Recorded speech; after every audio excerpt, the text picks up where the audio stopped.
Hello दोस्तों हर साल पूरी दुनिया में अकेले रोड एक्सीडेंट की वजह से 19 लाख लोगों की जान चली जाती है और तकरीबन 10 लाख लोग हैंडीकैप या फिर पैरालाइज हो जाते हैं, जिसके बाद उनको हर तरह के काम के लिए दूसरों पर डिपेंडेंट होना पड़ता है।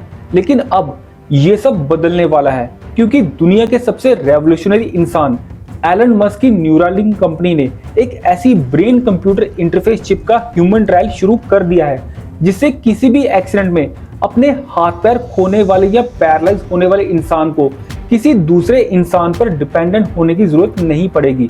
वो अपने सभी तरह के काम खुद करने में सामर्थ होगा। आइए जानते क्या खास है इस चिप में और ये कैसे काम करती है।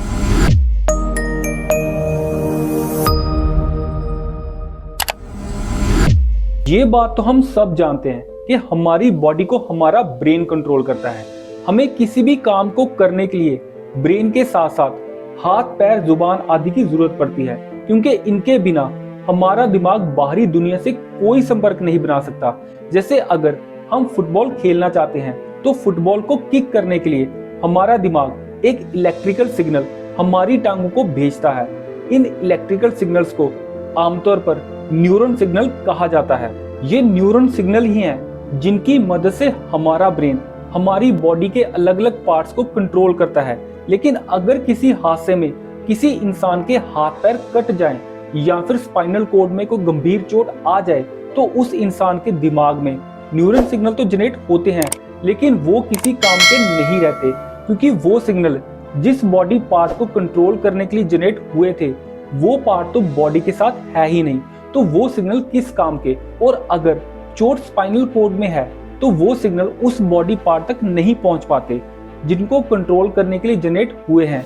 इन दोनों कंडीशंस में इंसान अपने रोजमर्रा के कामों के लिए दूसरों पर निर्भर हो जाता है। लेकिन इस चिप के आने से ये सब बदलने वाला है, क्योंकि ये चिप इंसानी दिमाग का संपर्क बाहरी दुनिया से सीधे तौर पर करने में सक्षम है, जिससे अगर किसी इंसान के हाथ पैर किसी हादसे में कट जाते हैं तो उसको लगाए गए आर्टिफिशियल हाथ पैरों को इस चिप की मदद से डायरेक्टली कंट्रोल किया जाएगा, जो अभी तक संभव नहीं था।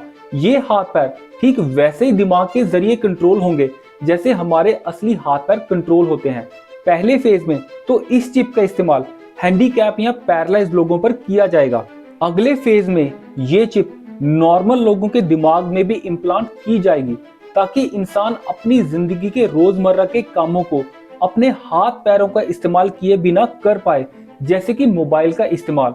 जी हाँ, इस चिप को ब्रेन में इम्प्लांट करवाने वाला इंसान अपने हाथों का इस्तेमाल किए बिना टेक्स्ट मैसेज को अपने फोन पर इस चिप के माध्यम से टाइप कर पाएगा।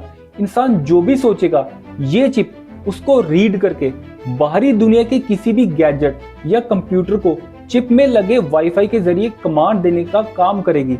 इस चिप की ताकत का अंदाजा आप यहाँ से लगा सकते हैं कि जब इस चिप को मंकी के दिमाग में इम्प्लांट किया गया था तो वो मंकी बिना किसी जॉयस्टिक की मदद से वीडियो गेम खेलने में सक्षम हो गया था। इससे आप समझ सकते हैं कि किसी इंसान के लिए ये चिप क्या क्या कर सकती है। आइए अब जानते हैं कि 23 mm बाय 8 mm की ये चिप काम कैसे करेगी। ये चिप इस ऑटोमेटिक मशीन के जरिए इंसान के ब्रेन में इम्प्लांट की जाएगी। इसके रेशेनुमा 1024 इलेक्ट्रोड हमारे ब्रेन के अलग अलग हिस्सों में जनरेट होने वाले न्यूरॉन सिग्नल्स को रीड करेंगे और फिर इस चिप में लगा पावरफुल प्रोसेसर उन न्यूरॉन सिग्नल्स को मशीन लैंग्वेज में डिकोड करके चिप में लगे वाईफाई या ब्लूटूथ से बाहरी दुनिया से संपर्क साधने का काम करेगा। सुनने में तो ये प्रोसेस काफी सिंपल लग रहा है, लेकिन ये बहुत ही जटिल प्रक्रिया है। परंतु इसके फ्यूचर स्कोप को देखते हुए दुनिया भर की 10 कंपनीज ऐसी बीसीए चिप पर काम कर रही हैं, जिनमें सिंक्रोन सबसे आगे है और वो अपना सक्सेसफुल ह्यूमन ट्रायल भी कर चुकी है। लेकिन सिंक्रोन कंपनी की बीसीए चिप में कुछ लिमिटेशंस हैं, जैसे उसमें नंबर ऑफ इलेक्ट्रोड सिर्फ 8 हैं, जिस वजह से उसकी लेटेंसी ज्यादा है और वो बहुत कम न्यूरॉन सिग्नल को डिकोड कर पाती है। इसीलिए दुनिया उस चिप को लेके इतनी एक्साइटेड नहीं थी जितनी न्यूरालिंक की बीसीए चिप को लेकर है। एलन मस्क ने इस चिप को टेलीपैथी का नाम दिया है, जो आने वाले कुछ सालों में हमारी दुनिया को बदलने वाली है। ये पहला कदम है जिसमें इंसान रोबोट जैसा बनने की तरफ कदम बढ़ाने जा रहा है। जैसे कि मैंने एक शॉर्ट वीडियो में दिखाया था कि इंसान एक बंदर से इंसान बनने के बाद आगे जाके रोबोट बन जाएगा। आपकी इस चिप के बारे में क्या राय है? अपनी राय कमेंट बॉक्स में जरूर बताएं। आज की वीडियो के लिए बस इतना ही। अगर आपको हमारे द्वारा दी गई इन्फॉर्मेशन अच्छी लगी हो तो चैनल को लाइक शेयर सब्सक्राइब करना ना भूलें। आपका एक सब्सक्राइब हमें बहुत प्रोत्साहित करता है। मिलते हैं अगली किसी वीडियो में, तब तक के लिए धन्यवाद।